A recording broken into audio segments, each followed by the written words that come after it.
Now, as far as the body position in autogenic training, it's important that you practice any relaxation exercise, of course, in a relaxed position. Any relaxed position will do. Sometimes it is necessary to adjust to circumstances.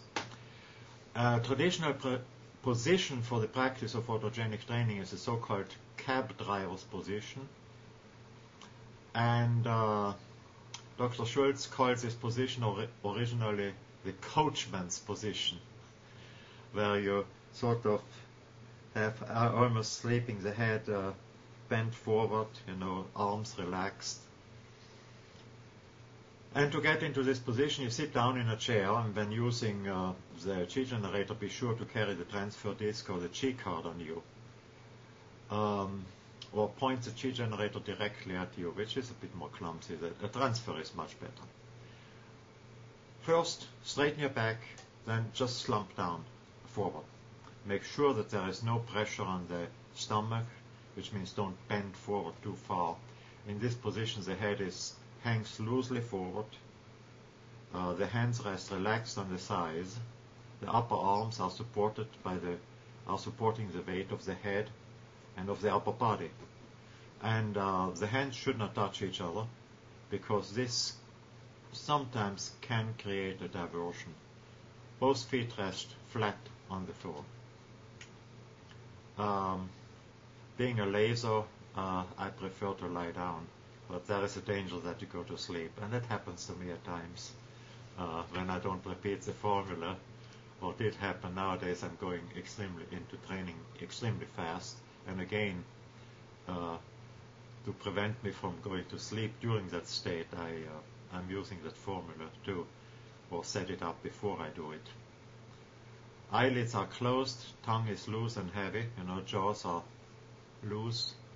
Also the mouth shouldn't be opened, or doesn't need to be opened. Some people feel well when they open the mouth, I don't.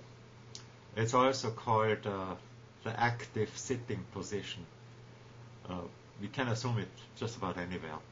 It differs from the passive sitting position, in which you are lean against the back of a chair, of course. And at home you can do this in an armchair if possible, resting your head against or on the top of the chair back. That's another possibility you can do. That basically just leaning back and relax, and then the head probably goes down too. Arms again should rest easily on the arms of the chair or on the legs, and legs ideally shouldn't be crossed, because again this can interfere with the exercise. People who practice yoga and so know that pretty well.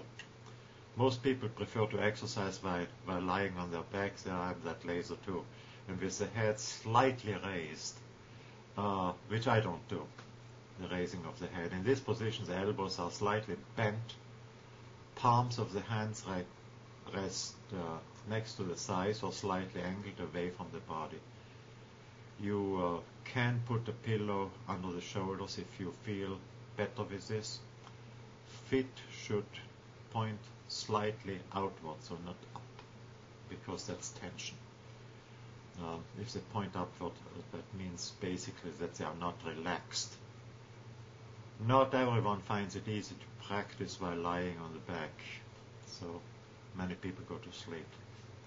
When you decide to practice before you are going to sleep, of course this position lying down is ideal, because you can slide into sleep while training.